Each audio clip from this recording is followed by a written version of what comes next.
വിശേഷം? എല്ലാവർക്കും സുഖമാണോ? എല്ലാവരും സുഖമായിട്ട് സന്തോഷം കേൾക്കുന്ന വിചാരിക്കണം. നമ്മളോട് അടിപൊളിയായിട്ട് ഇരിക്കണം കേട്ടോ. അപ്പൊ ഇന്നും നമ്മൾ ശരത്തേന്റെ വീട്ടിൽ നിന്നാണ് നമ്മുടെ വ്ളോഗ് സ്റ്റാർട്ട് ചെയ്തിരിക്കുന്നത്. അപ്പൊ രാവിലെ കുറച്ച് തിരക്കും കാര്യങ്ങളൊക്കെ ഉണ്ടായിരുന്നു. ഈച്ചയൊക്കെ ഉണ്ട് കേട്ടോ ഇവിടെ. നാട്ടിലെത്തിയിട്ട് എനിക്ക് ആകെ കൂടി ഒരു ഇറിറ്റേഷൻ തോന്നുന്ന കാര്യം ഈ ചക്കയും മാങ്ങയൊക്കെ കാരണം കൊണ്ടേ കുറച്ച് ഈച്ചയും കാര്യങ്ങളൊക്കെ അവിടെ ഇവിടെയൊക്കെ പരതി നടക്കുന്നുണ്ട് കേട്ടോ. അപ്പോൾ നല്ല ചൂടാണ്. നമ്മൾ ബാംഗ്ലൂരിൽ നിന്ന് വന്നിട്ടേ അവിടുത്തെ ചൂടൊന്നും ഒന്നുമല്ല, ഇവിടെ ഭയങ്കര ചൂടാണ്, നിൽക്കാനും ഇരിക്കാനും പറ്റാത്ത അവസ്ഥ. അപ്പോൾ ഞാനുണ്ടോ വേർത്താണ് ഞാൻ ഇരിക്കുന്നത് കേട്ടോ. അപ്പോൾ നമ്മൾ ഞാൻ കുക്ക് ചെയ്തുകൊണ്ടിരിക്കുകയായിരുന്നു. ആക്ച്വലി വീഡിയോ എടുക്കാൻ പ്ലാൻ ഉണ്ടായിരുന്നില്ല. പിന്നെ ഞാൻ വിചാരിച്ചു ഇരിക്കട്ടെ ഒരു വീഡിയോ കൂടി, എത്ര അധികം വീഡിയോ എടുക്കാൻ പറ്റുമോ അത്രയധികം വീഡിയോസ് എടുക്കാനാണ് ഞാൻ നോക്കുന്നത് കേട്ടോ. നാട്ടിൽ നിന്നാകുമ്പോൾ എല്ലാവർക്കും കാണാനൊക്കെ ഭയങ്കര ഇഷ്ടമാണെന്ന് എനിക്കറിയാം. നാട്ടിൽ നിന്നുള്ള വ്ളോഗ്സ് പ്രതീക്ഷിക്കുന്നുണ്ട് എന്നൊക്കെ പറഞ്ഞിട്ട് ഇതിന് കമൻസും മെസ്സേജൊക്കെ വരുന്നില്ല. അതുകൊണ്ട് ഞാൻ പരമാവധി വീഡിയോ എടുക്കുന്നുണ്ട്. എൻ്റെ ഫോണിൽ സ്പേസ് ഇല്ലാത്തൊരു കുറ്റം മാത്രമേ ഉള്ളൂ കേട്ടോ. അപ്പം ഞാനിന്നെ ബിരിയാണി വയ്ക്കുകയായിരുന്നു. ചിക്കൻ ബിരിയാണി, ഫ്രൈഡ് ബിരിയാണിയുടെ നോർമൽ സാധാരണ ബിരിയാണിയാണ്. ബിരിയാണിയുടെ ചോറ് തിളപ്പിക്കാനായിട്ട് ഞാൻ വെള്ളത്തിലേക്ക് കുറച്ച് വെളുത്തുള്ളിയും 2 പച്ചമുളകും ആഡ് ചെയ്തിട്ടുണ്ടായിരുന്നു. പിന്നെ ഹോൾ സ്പൈസസ് പട്ട, ഗ്രാമ്പു, ഏലക്കായ, പെരിഞ്ജീരകം, പെപ്പർ, പിന്നെ ആവശ്യത്തിന് ഉപ്പും ചേർത്ത് വേണമെങ്കിൽ 1 സ്പൂൺ നെയ്യും ചേർത്ത് നമുക്ക് വെള്ളം തിളപ്പിക്കാം. ആ സമയത്ത് നമുക്ക് ചിക്കൻ മാരിനേറ്റ് ചെയ്യാൻ മഞ്ഞൾപ്പൊടി, ഉപ്പ്, കുരുമുളകിൻ്റെ പൊടി ആവശ്യത്തിന് ഏറെ ചേർത്തോളൂ. പിന്നെ 1 സ്പൂൺ തൈരും ചേർക്കണം. കാരണം എന്താ വെച്ചിട്ടുണ്ടെങ്കിൽ ഉണ്ടല്ലോ, ഞാൻ പിന്നെ ഇതിനകത്തേക്ക് മുളക് പൊടിയൊന്നും യൂസ് ചെയ്യില്ല കേട്ടോ. കളർ ചേഞ്ച് വരും. സമയം ഉണ്ടെങ്കിൽ ഒരു അരമണിക്കൂർ മാരിനേറ്റ് ചെയ്ത് വെച്ചിട്ടുണ്ടെങ്കിൽ നല്ലതായിരിക്കും. പിന്നെ ഞാൻ ഈ സവാള വറുത്ത നെയ്യോ എണ്ണയോ ഒക്കെ ഉണ്ടാവുമല്ലോ, അതിലേക്കാണ് പട്ട, ഗ്രാമ്പു, ഏലക്കായൊക്കെ ചേർത്തിരിക്കുന്നത് കേട്ടോ. അതൊന്ന് പൊട്ടി വരുമ്പോഴത്തേക്കും നമുക്ക് 2-3 വലിയ സവാള തിന്നായിട്ട് അരിഞ്ഞിട്ട് ചേർത്ത് കൊടുക്കുക. അത് ചിക്കനിലേക്കാണ് കേട്ടോ. പിന്നെ ഉപ്പും ചേർത്തിട്ട് പെട്ടെന്ന് വഴറ്റിയെടുക്കുന്നുണ്ട്. അപ്പോൾ അത് അടച്ചു വെച്ചിട്ടുണ്ടെങ്കിൽ പെട്ടെന്ന് നമുക്ക് സോഫ്റ്റായിട്ട് കിട്ടും. പിന്നെ ഇന്ന് എനിക്ക് കിട്ടിയത് ഡബിൾ ഹോഴ്സിൻ്റെ ജീരകശാല അരിയാണ് കേട്ടോ. അപ്പോൾ ഞാനത് ആദ്യമായിട്ടാണ് ഉപയോഗിച്ചത്. പക്ഷെ നല്ല അരിയായിരുന്നു കേട്ടോ. അത് കഴുകി വെള്ളം തിളച്ച് വന്നപ്പോൾ നേരെ ഡയറക്റ്റ് ചേർക്കുകയാണ് ചെയ്തത്. അല്ലാണ്ട് ഞാൻ കുതിർക്കാനൊന്നും വെച്ചിട്ടില്ല കേട്ടോ. അതിൻ്റെ ആവശ്യമുണ്ടെന്ന് എനിക്ക് തോന്നിയില്ല.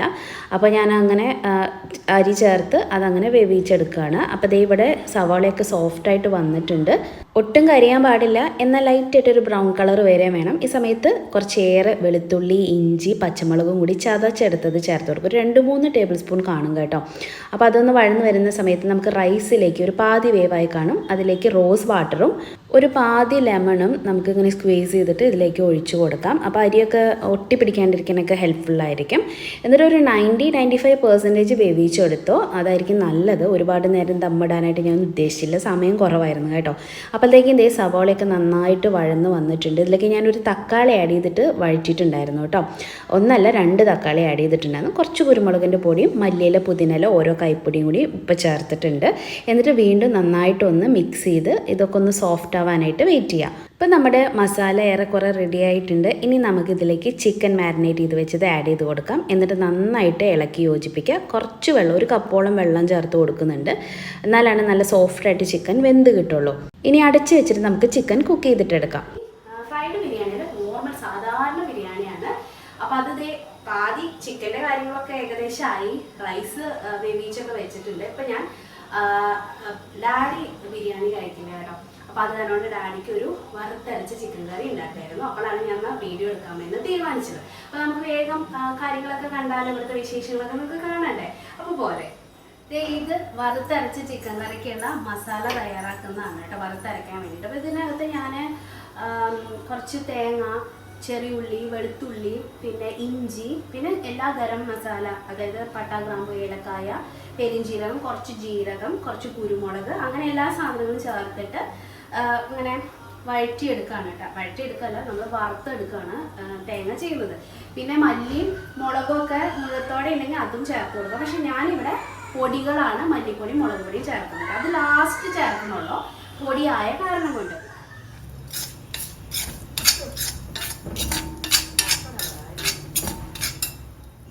കുറച്ച് ചിക്കൻ കറിയാണ് വെക്കുന്നത്. അതുകൊണ്ട് ഒരു ചെറിയ സ്പൂൺ കൊണ്ട് ഒരു 1.5 സ്പൂൺ മല്ലിപ്പൊടിയും 1 സ്പൂൺ മുളക് പൊടിയും ചേർത്ത് ഒന്നുകൂടി ഒന്ന് മിക്സ് ചെയ്തെടുത്തിട്ടുണ്ട്. പൊടികൾ കരിയാണ്ട് സൂക്ഷിക്കണം. ഇന്ന് നമുക്ക് ബിരിയാണിയാന്ന് പറഞ്ഞില്ല. അപ്പോൾ ബിരിയാണി ഇതേ ചിക്കൻ ഏറെക്കുറെ ആയി. റൈസ് ഞാൻ ഇവിടെ സെപ്പറേറ്റ് വേവിച്ച് വെച്ചിട്ടുണ്ട്. സാധാരണ പട്ടയും, ഗ്രാമ്പും, ഏലക്കായും, 2 പച്ചമുളകും, കുറച്ച് വെളുത്തുള്ളി 2 എണ്ണം ഒക്കെ ഇട്ടിട്ട് ചെറുനാരങ്ങയൊക്കെ പിഴിഞ്ഞ് ഒഴിച്ച് കുറച്ച് റോസ് വാട്ടറൊക്കെ ഒഴിച്ച് റൈസ് സെപ്പറേറ്റ് വേവിച്ചെടുത്തതാണല്ലോ നല്ലത്.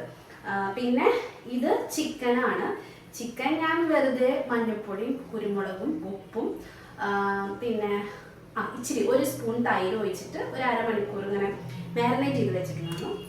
അത് കഴിഞ്ഞ് പട്ടയും ഗ്രാമ്പും ഏലക്കായും ഒക്കെ നെയ്യിലേക്ക് ചേർത്തിട്ട് പിന്നെ ഒരു 3 സവാള എടുത്ത് വഴറ്റി അതിലേക്ക് പച്ചമുളകും ഇഞ്ചിയും പിന്നെ വെളുത്തുള്ളിയും കൂടിയിട്ടുള്ളതിൻ്റെ ഒരു അരപ്പെന്ന് പറയാൻ പറ്റില്ല, നമ്മളിങ്ങനെ ചതച്ച് ഒരു 10 പച്ചമുളകും ഒരു കുടം വെളുത്തുള്ളിയും ഒരു വലിയ പീസ് ഇഞ്ചിയൊക്കെ ഒന്ന് ക്രഷ് ചെയ്തെടുത്തിട്ട് അത് ചേർത്ത് വഴറ്റി കുറച്ച് മഞ്ഞൾപ്പൊടി ചേർത്തിട്ടുണ്ടായിരുന്നു.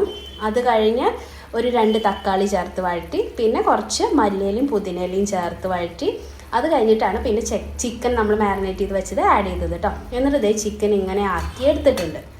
ഒരു 3 സവാള തിന്നായിട്ട് അരിഞ്ഞിട്ട് ഞാൻ ബിസ്ത തയ്യാറാക്കിയിട്ട് വെച്ചിട്ടുണ്ടായിരുന്നു. അതിൽ നിന്നൊരു പകുതിയോളം സവാള പൊരിച്ചത് ഞാൻ ചിക്കനിലേക്ക് ആഡ് ചെയ്ത് മിക്സ് ചെയ്തിട്ടെടുത്തു. എന്നിട്ട് ചിക്കൻ്റെ പാതി ഞാൻ പുറത്തേക്ക് എടുത്തിട്ടുണ്ട് കേട്ടോ. എന്നിട്ട് താഴെ കുറച്ച് മാത്രമേ വെച്ചിട്ടുള്ളൂ. അതിൻ്റെ മേലേക്ക് നമുക്ക് റൈസൊക്കെ ഇട്ട് കൊടുത്ത് നല്ലപോലെ അലങ്കരിച്ചെടുക്കുക. അതൊക്കെ ഓരോരുത്തരുടെ ഇഷ്ടപ്രകാരം നിങ്ങൾക്ക് ലെയർ ചെയ്തിട്ട് എടുക്കാവുന്നതാണ്. ഇപ്പം കാഷ്യൂനട്ട് മുന്തിരിയൊന്നും ഇഷ്ടമില്ലാത്തവരാണെങ്കിൽ അത് ചേർക്കേണ്ട ആവശ്യമില്ല കേട്ടോ. അതുപോലെ പൈനാപ്പിൾ എസൻസ് ഒക്കെ ഇഷ്ടമുള്ളവരാണെങ്കിൽ നിങ്ങൾക്ക് പൈനാപ്പിളിൻ്റെ എസൻസ് ചേർത്ത് കൊടുക്കാം. ചിലർക്ക് ബിരിയാണി ഒരു ലൈറ്റ് യെല്ലോ ഷെയ്ഡിൽ കഴിക്കുന്നതായിരിക്കും ഇഷ്ടം. അപ്പം അങ്ങനെയുള്ളവർക്ക് പാലിൽ കുറച്ച് മഞ്ഞൾപ്പൊടി കലക്കിയിട്ട് അതിങ്ങനെ തളിച്ചു കൊടുക്കാം. അല്ലാന്നുണ്ടെങ്കിൽ കുങ്കുമപ്പൂ കയ്യിലുണ്ടെങ്കിൽ അത് പാലിലിട്ടിട്ട് കുറച്ച് നേരം വെച്ചാൽ അതിൻ്റെ ആ ഒരു ഒഴിച്ചു കൊടുത്തിട്ടുണ്ടെങ്കിലും നല്ല കളർ കിട്ടും കേട്ടോ. ഞാനിപ്പോൾ അതൊന്നും ചെയ്തിട്ടില്ല. ഞാൻ ജസ്റ്റ് ചിക്കൻ്റെ മേലെ 2 പ്രാവശ്യമായിട്ട് ഇങ്ങനെ ലെയർ ചെയ്തെടുത്തു. ഇത്രയും സാധനങ്ങൾ പൊരിച്ച സവാളയും പിന്നെ കാഷ്യൂനട്ടും അങ്ങനത്തെ ഐറ്റംസൊക്കെ ഇട്ട് പിന്നെ കുറച്ച് മല്ലിയില പുതിനയിലൊക്കെ വെതറി ഇച്ചിരി നെയ്യ് മേലെ മാത്രം 1 സ്പൂൺ ഒഴിച്ചു കൊടുത്തിട്ടുള്ളൂ. ഒരുപാട് നെയ്യൊന്നും ഞാൻ ഇതിനകത്ത് യൂസ് ചെയ്തിട്ടില്ല കേട്ടോ. പിന്നെ ഇച്ചിരി കോളം ഗരം മസാല പൗഡർ ഇങ്ങനെ ഒന്ന് തൂവി കൊടുത്തിട്ടുണ്ട്. എന്നിട്ട് അടച്ചു വെച്ചിട്ട് ഒരു 10 മിനിറ്റാണ് ഞാൻ ദം ചെയ്തിട്ടുള്ളൂ. അതിൻ്റെ ആവശ്യമുള്ളൂ കേട്ടോ. അരിക്ക് വേവ് കുറവാണെങ്കിൽ മാത്രമേ കൂടുതൽ നേരം ദം ചെയ്യേണ്ട ആവശ്യമുള്ളൂ കേട്ടോ.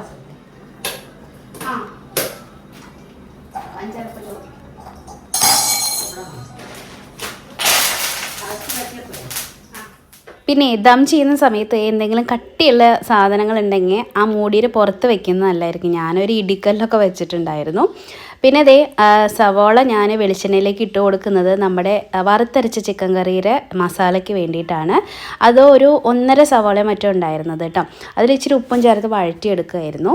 സമയം കളയാനായിട്ട് ഇല്ലാത്തതുകൊണ്ടാണ് കേട്ടോ. അപ്പോൾ നമുക്ക് ഒന്നിച്ച് നമ്മുടെ ജോലികൾ തീർന്നിട്ടുണ്ടെങ്കിൽ നമുക്ക് ഇവിടെ നിന്ന് പോകാമല്ലോ അടുക്കളയിൽ നിന്ന്. ഇവിടെയാണെങ്കിൽ ഭയങ്കര ചൂടുമാണ്.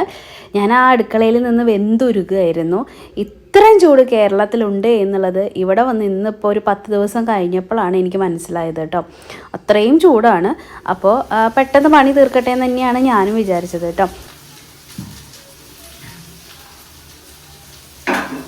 ബിരിയാണി ദമ്മായപ്പോൾ ഞാൻ നിർത്തി കൊടുത്തിട്ടുണ്ടായിരുന്നു. ഒരു 10 മിനിറ്റ് ഞാൻ ആക്കിയിട്ടുള്ളൂ. ഇത് തക്കാളി ആഡ് ചെയ്യാം. ഞാൻ അവിടെ വെച്ച് അധികം മൈക്ക് യൂസ് ചെയ്യാത്തതിൻ്റെ കാരണം പുറമെ ഇങ്ങനെ എപ്പോഴും വണ്ടികൾ പോകുന്നതാണ് കേട്ടോ.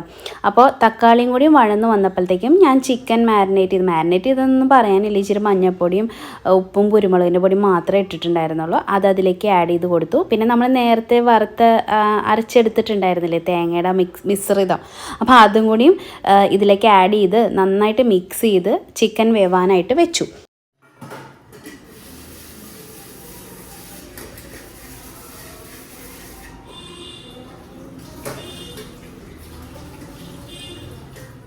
എനിക്ക് ചെയ്യാൻ ഇഷ്ടമില്ലാത്തൊരു ജോലി ഏതാണെന്ന് ചോദിച്ചിട്ടുണ്ടെങ്കിൽ ഞാൻ ഈ പാത്രം കഴുകലിനെ അങ്ങ് പറയും.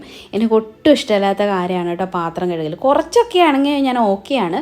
പക്ഷേ ഒരുപാട് പാത്രങ്ങൾ കഴുകാനാകുമ്പോൾ അതും തുടരെ കഴുകുക എന്നൊക്കെ പറഞ്ഞാൽ എനിക്ക് നല്ല ദേഷ്യം വരും. കാരണം നമ്മുടെ ഡ്രസ്സെല്ലാം ആകെ നനയും.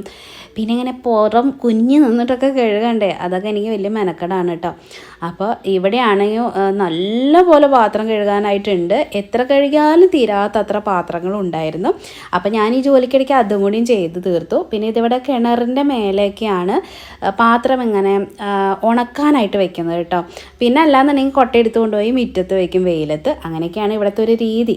അങ്ങനെ അതുവരെ ഉണ്ടായിരുന്ന പാത്രം മുഴുവൻ ഞാൻ കഴുകി അവിടെ ഉണക്കാനായിട്ട് വെച്ചിട്ടുണ്ട്. എന്നിട്ട് അകത്തേക്ക് വന്ന് നമ്മുടെ ചിക്കൻ്റെ കറീനെ ഒന്ന് നോക്കിയപ്പോൾ ഇച്ചിരി ഉപ്പൊക്കെ കുറവുണ്ടായിരുന്നു. അതൊക്കെ ആഡ് ചെയ്ത് മിക്സ് ചെയ്ത് വീണ്ടും ഒന്ന് വെച്ചിട്ടുണ്ട്. അതിനിടയ്ക്ക് എന്തോ ഒരു വണ്ട് പോലെ ഒരു സാധനം അവിടെ കിടന്ന് പറക്കുന്നുണ്ടായിരുന്നു കേട്ടോ. സത്യം പറഞ്ഞാൽ ഞാൻ അതിനെ വീഡിയോ എഡിറ്റ് ചെയ്യുമ്പോഴാണ് കാണുന്നത്. അതങ്ങനെ ചിക്കൻ കറിയിൽ വീണിരുന്നെങ്കിൽ എന്താകുമായിരുന്നു അവസ്ഥ. എന്താണെങ്കിലും അത് വീണൊന്നുമില്ല, അടച്ചു വെച്ച കാരണം കൊണ്ട്. അങ്ങനെ ചിക്കൻ കറി റെഡിയായി, നല്ല അടിപൊളിയായിട്ട് വന്നിട്ടുണ്ടായിരുന്നു. കുറച്ച് കുറുകിയ ചാറോട് കൂടിയിട്ടുള്ള വറുത്തരച്ച ചിക്കൻ കറി ആയിരുന്നു. അപ്പോൾ ബിരിയാണിക്ക് റെഡിയായിട്ട് കുറച്ചധികം സമയമായി കേട്ടോ. അപ്പം ഞാൻ ജസ്റ്റ് ഒന്ന് തുറന്ന് കാണിച്ചു തരാം. ഇത് കണ്ടോ, നല്ല അടിപൊളിയായിട്ട് ഇരിപ്പുണ്ട്. ഞാനിങ്ങനെ എടുത്തില്ല എന്നേ ഉള്ളൂ. അടുത്തേക്ക് കൊടുന്ന് കാണിച്ചു തരട്ടെ. ഇനി നമ്മുടെ ചിക്കൻ കറിയും റെഡി ആയിട്ടുണ്ട് കേട്ടോ. ലാസ്റ്റ് കുറച്ച് മല്ലിയിലേക്ക് ഇട്ടിട്ട് ഞാനിങ്ങനെ സെറ്റാക്കിയിട്ട് വെച്ചിട്ടുണ്ട്. ഞാൻ മൂടിയെടുത്ത് മാറ്റിയതാണ്. ഒരുപാട് നേരം ദം ചെയ്തതിന് ശേഷം പിന്നെ അടച്ചു വെച്ചത് ഒന്നും കൂടി വെന്ത് കുഴയും. അതുകൊണ്ട് നമ്മൾ മൂടിയെടുത്ത് മാറ്റണം. എന്നിട്ട് ഞാൻ പതുക്കെ ഒന്ന് ഇളക്കി മിക്സ് ചെയ്തിട്ട് എടുത്തു. ഒരുപാടൊന്നും മിക്സ് ചെയ്തില്ല കേട്ടോ. അങ്ങനെ ചെയ്താൽ പിന്നെ കുറച്ച് ബാക്കി വന്നാൽ കേടായി പോയെങ്കിലോ എന്നൊരു ടെൻഷൻ. കേടാവുന്നില്ല കേട്ടോ, 2 ദിവസമൊക്കെ നല്ല അടിപൊളിയായിട്ട് ഇരുന്നോളും. അങ്ങനെ ഞാനതൊരു പാത്രത്തിലേക്ക് പകർത്തിയിട്ടുണ്ട്, ഒരു പ്ലേറ്റിലേക്ക്. പിന്നെ ഒരു അലങ്കാരത്തിന് മുട്ട പുഴുങ്ങി വെച്ചിട്ടുണ്ടായിരുന്നു. നല്ല മാങ്ങയുടെ കടുമാങ്ങ അച്ചാറുണ്ടായിരുന്നു. അതുപോലെ സർലാസും കൂടി ഉണ്ടാക്കിയിട്ടുണ്ട്. അപ്പോൾ പിക്കുമോനാണ് ആദ്യം കഴിച്ചത്. അവന് ബിരിയാണി എന്ന് പറഞ്ഞ ജീവനാണ്. അപ്പോൾ TV കണ്ടുകൊണ്ട് കഴിക്കുന്നതാണ് കേട്ടോ. അപ്പോൾ TV അപ്പുറത്തെ സൈഡിലായ കാരണം കൊണ്ട് തിരിഞ്ഞിരിക്കുന്നതാണ്. പിന്നെ അവരിങ്ങനെ വീഡിയോസിലൊന്നും വരാൻ അത്രയ്ക്ക് അങ്ങോട്ട് താല്പര്യമൊന്നുമില്ല. അപ്പോൾ എൻ്റെ അടുത്ത് പറയായിരുന്നു അമ്മേ നിർത്തമ്മേ എന്നൊക്കെ. ഞാൻ എന്നാലും ഇവനെ മാത്രം വീഡിയോസിൽ കാണിച്ചില്ലെങ്കിൽ നിങ്ങൾ വിചാരിക്കില്ലേ ഇതെന്താ മൂത്ത കുട്ടീനെ കാണിക്കാത്ത എന്നൊക്കെ. അത് കാണിക്കാത്തതുകൊണ്ട് അല്ല, അവനത് താല്പര്യമില്ലാത്ത കാരണം കൊണ്ട്. നമുക്ക് ഇഷ്ടമില്ലാത്തവരെ പിന്നെ വീഡിയോയ്ക്ക് അകത്ത് പിടിച്ചിരുത്തേണ്ട കാര്യമൊന്നും ഇല്ലല്ലോ. പിന്നെ ഇടയ്ക്കൊക്കെ ആൾ വരുമൊക്കെ ചെയ്യും കേട്ടോ. അങ്ങനെ എപ്പോഴൊന്നും അമ്മ വേണ്ടെന്ന് പറയില്ല. അപ്പോൾ ഇടയ്ക്കൊക്കെ അതുകൊണ്ടാണ് ഞാൻ പിക്കുമോനെ കാണിക്കുന്നത്. അങ്ങനെ ദേ പിക്കുമോൻ നല്ല ബിരിയാണിയൊക്കെ അടിപൊളിയായിട്ട് കഴിച്ചു. നല്ല സൂപ്പറായിട്ടുണ്ടെന്ന് പറയുകയും ചെയ്തു.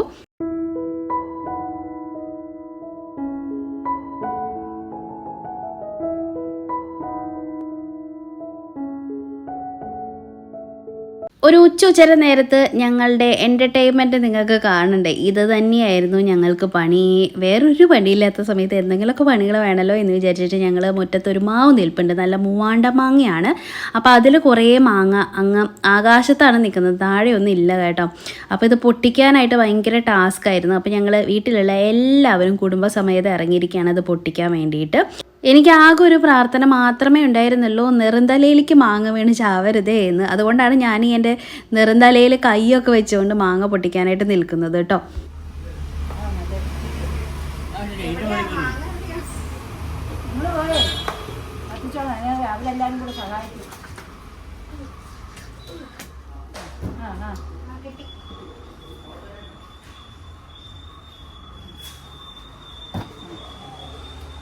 അങ്ങനെയുണ്ട് എൻ്റെ ബുദ്ധി. തന്നെ എന്നൊക്കെ പറഞ്ഞു. ഓ ജസ്റ്റ് മിസ്. സുമൂന്റെ തല കൊണ്ടു ആടത് പടുത്ത് മാറിക്കും. ഇനി അങ്ങോട്ട് മാറിക്കും. അങ്ങോട്ട് മാറാൻ എത്തത്തില്ലല്ലടാ. അങ്ങനെ ഇത്ര സ്ഥലം കറക്റ്റ് ആണോ? മാറിയില്ലേ?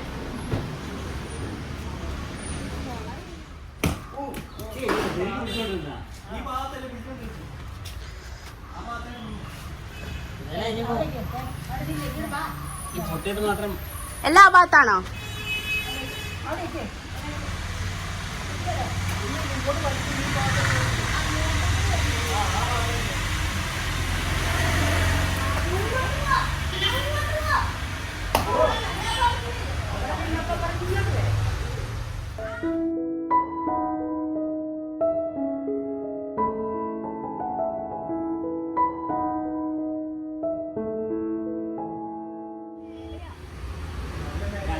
കിട്ടി 10 മാങ്ങ പൊട്ടി.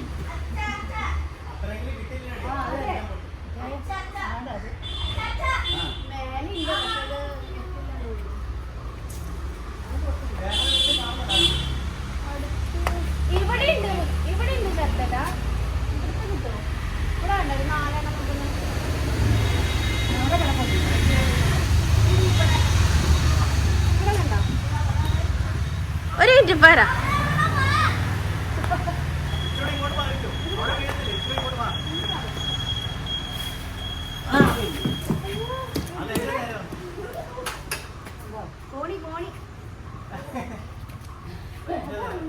അപ്പൊ നമ്മള് അങ്ങോട്ട്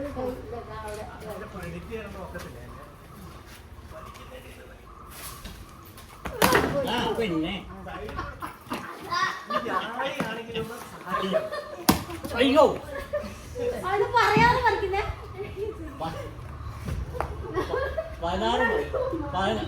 16 മാങ്ങ ഇട്ടു 16 എത്ര പെർസെന്റ് സാധനം മനസ്സിലാണെങ്കിൽ ഇതോ പിന്നെ എങ്ങനെയാണോ പറ്റില്ല എല്ലാം ചേർച്ച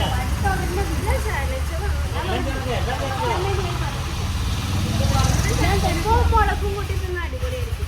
ഞാനത് ചെയ്യാൻ പോണേ അല്ല വേണമെങ്കിൽ അരിഞ്ഞ് ഉപ്പും മുളകും ഇട്ട് വെക്കാം. എല്ലാം കൂടെ അരിഞ്ഞ്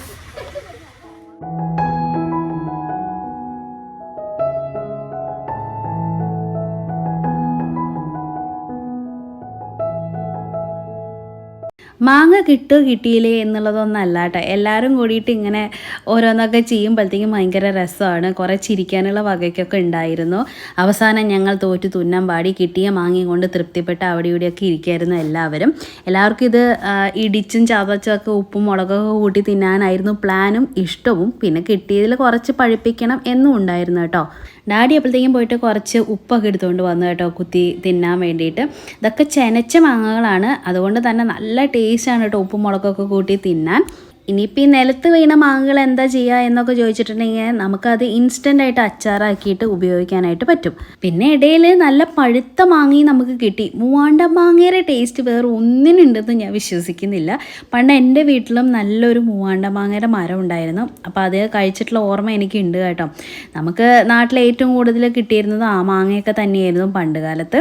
ഇപ്പോഴല്ലേ പല വെറൈറ്റി പല സ്ഥലങ്ങളിൽ നിന്നൊക്കെ വരാനായിട്ട് തുടങ്ങിയത്. അപ്പോൾ ആ മൂവാണ്ടൻ മാങ്ങ കാലം, ആ സ്കൂൾ പൂട്ടുന്ന സമയമൊക്കെ ഞാൻ ഈ ഒരു സമയത്ത് ആലോചിച്ചിരുന്നു കേട്ടോ. കുട്ടിക്കാലത്തിൻ്റെ ഒരു ഭംഗി വേറെ എപ്പോഴും എൻ്റെ ജീവിതത്തിൽ ഉണ്ടായിട്ടുണ്ട് എന്ന് എനിക്ക് തോന്നുന്നില്ല കേട്ടോ.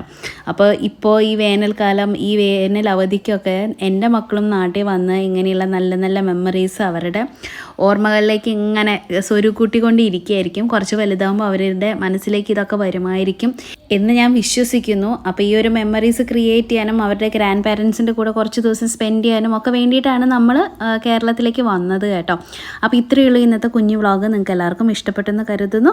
ഇഷ്ടപ്പെട്ടാൽ ലൈക്ക് ചെയ്യാനും ഷെയർ ചെയ്യാനും കമൻറ്റ് ചെയ്യാനും മറക്കരുത്. എന്നാൽ പിന്നെ അടുത്ത വ്ളോഗിൽ നമുക്ക് വീണ്ടും കാണാം. അതുവരെയ്ക്കും നന്ദി, നമസ്കാരം.